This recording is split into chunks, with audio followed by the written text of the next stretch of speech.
You're with Julian on the Brando and a review of the modern classic The Pope's Exorcist, unfairly maligned and not recognised as the work of genius that it is. So it's a Russell Crowe remake of The Exorcist, but it's actually based on a true story. It's based on a book, An Exorcist Tells His Story, and the book An Exorcist More Stories by Father Gabriel Amorth, who was allegedly the Pope's chief exorcist man. And it was shown to be, a modern remake of the original William Friedkin Exorcist film, one of the most famed horror films ever made. And Russell Crowe is the moped riding exorcist guy, and it's he's someone that is the film starts with him exorcising this young boy who's been possessed by the devil and murdering an animal. The gonzo nature of this is so wonderful, and the point is that the Russell Crowe's character, this exorcist guy, thinks that virtually all exorcisms are garbage and they're down to mental health problems. And the one at the start is shown, he says, the guy's never been, this kid's not possessed. He's got mental health problems, and I did these acts to make him feel like he'd gone through an exorcism. And this causes a lot of trouble with him and the church. He's somebody that is protected by one of the higher-ups, but they all want rid of him. Because they're skeptical of the whole demonic possession thing.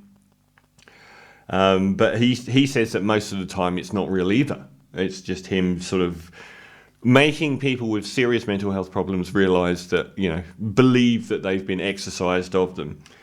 But there's this guy, boy named Henry in Spain, and his mother Julia, and his sister Amy, travel from America, and they set up in this beautiful big Spanish abbey.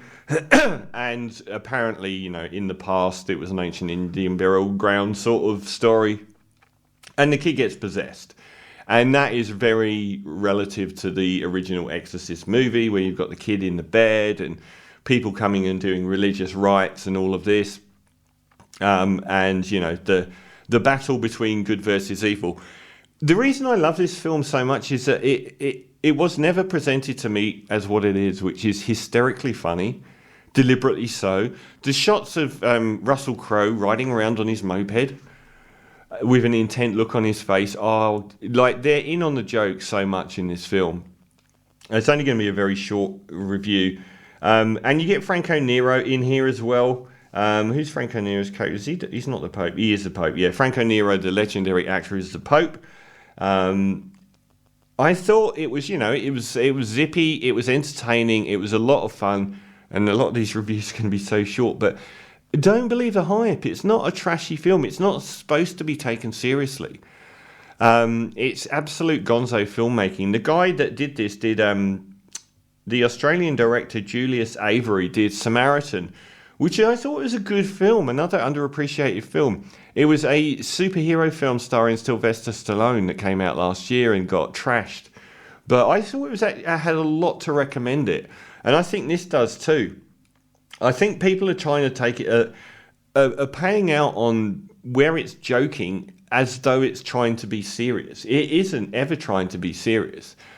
And I thought, it merges a lot of the sort of Damien Omen sort of lore about these old churches and things that happened centuries ago and demonic forces.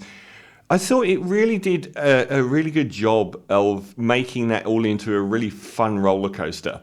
And Russell Crowe's great, and I love the fact that he's now done back-to-back offensive foreign accents after Zeus and his brilliant Greek accent, which was one of the only really funny and good parts of Thor: Love and Thunder. He's done it again with an Italian accent here, where you're just like going, wow, how did you get away with that? But it's absolute fun from start to finish.